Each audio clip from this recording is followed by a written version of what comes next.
Hey, what's going on, everybody? We got another video here for you today, and this time, as my title says, I want to discuss when to buy a new release of a video game. So to a lot of people, this might sound kind of silly. Like, what do you mean, when do I buy a new release? Buy it day one, right? Everybody wants to buy that newest, greatest game out there, right?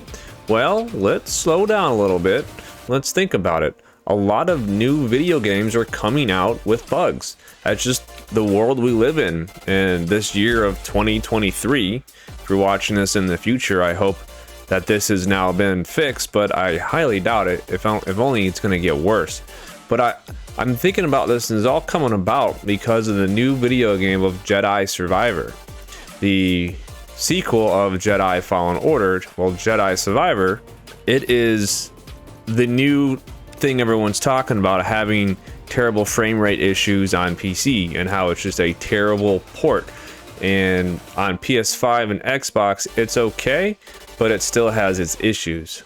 So with all that said, with all these new games coming out, having problems, it got me thinking, when is it the best time to buy a new released video game? So there's a couple categories I'm going to put in, a couple different time frames, right? So first off, we have the pre-order.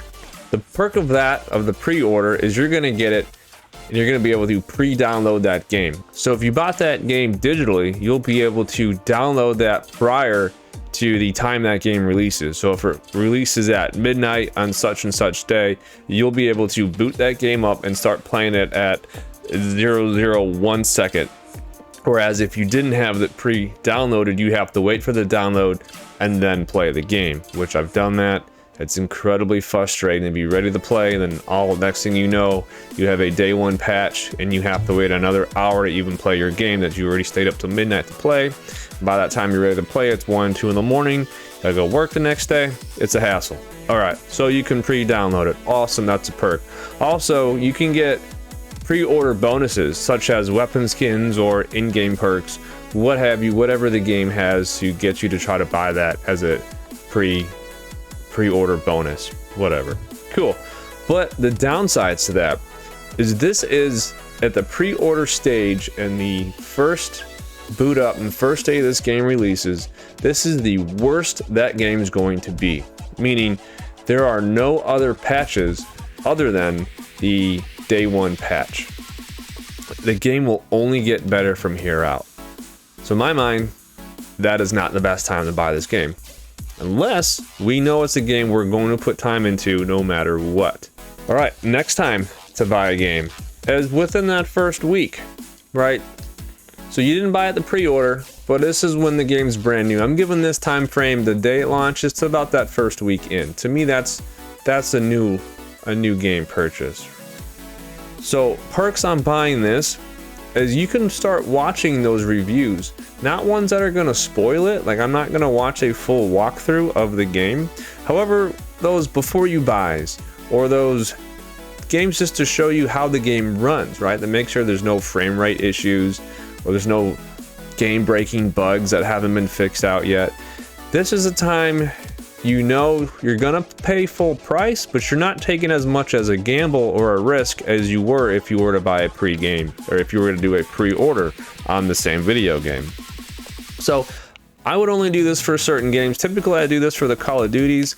If I can sit through the betas and the betas are pretty good, and then when that, say, the Call of Duty does about to come out, I'll watch the reviews, I'll see what my friends are doing, I'll stand around the cooler at work, the water cooler, see what the talk is, and then I'll go ahead and purchase that game if I feel that the full price is worth it. But of course, I'm going to look for this next one, and that is a sale.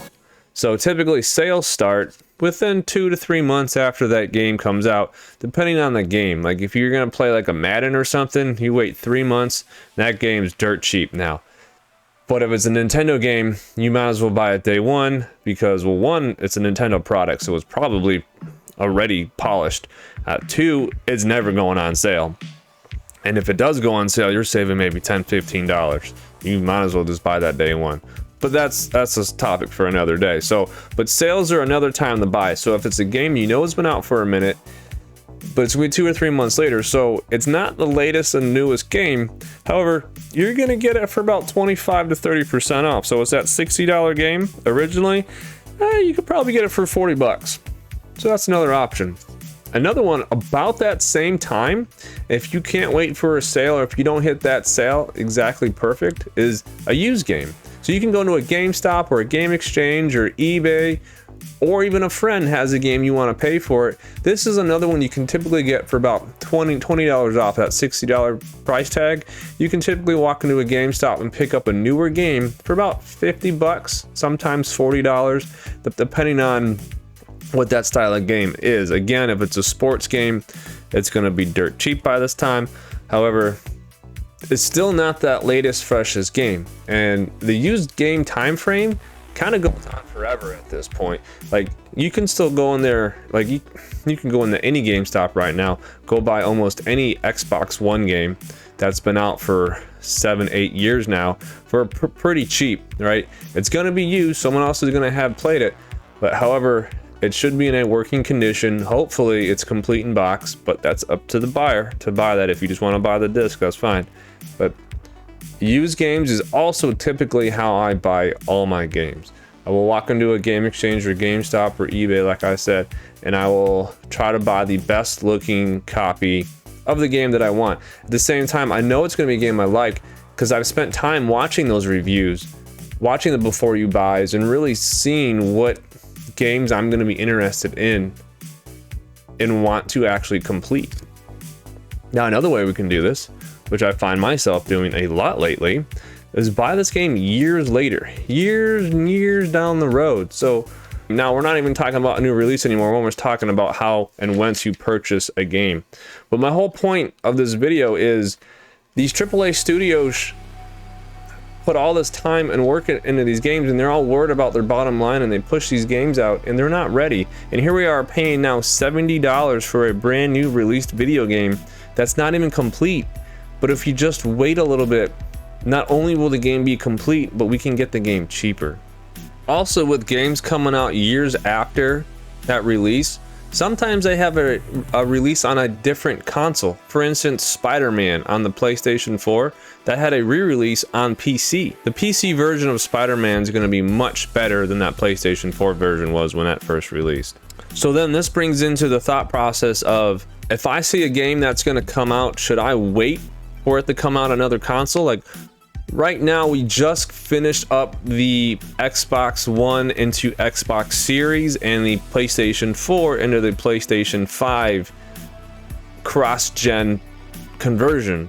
So for instance, Horizon Forbidden West came out on the PlayStation 4, but the Horizon Forbidden West DLC only came out on the PlayStation 5, where the main game, Horizon Forbidden West, came out on both PlayStation 4 and PlayStation 5, but the DLC is only coming out on PlayStation 5. So Sony has made it a point to move on from the PlayStation 4. So my point is, if you had bought Horizon Forbidden West on the PlayStation 4, should you have just waited till you could get your hands on a PlayStation 5? These are all things that we have to think about when we're making that new game purchase. Where's the best place to play this game? Is that on my PC that can run as many frames per second as it can handle, up to the 200, and the frame rate's up to me? Or do I get it on that Xbox where it struggles to run 60 frames a second, and it doesn't even give me the option to go to 120, which that blows my mind. There's another topic for another day. But frame rates on consoles, I'm sorry, I spent a lot of money for my Xbox Series X. I feel like my frame rate should be in the hundreds by now. Buying a game day one's not always the best idea. Waiting a little bit, really watching for reviews, watching for sales, looking for it used, and then if need be, wait years down the road. Games can completely change from what they were day one and evolve and get way better to what they are now.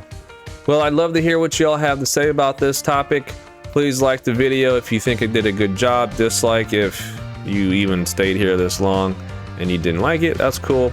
And subscribe. Thank you very much, and I'll see you all on the next one.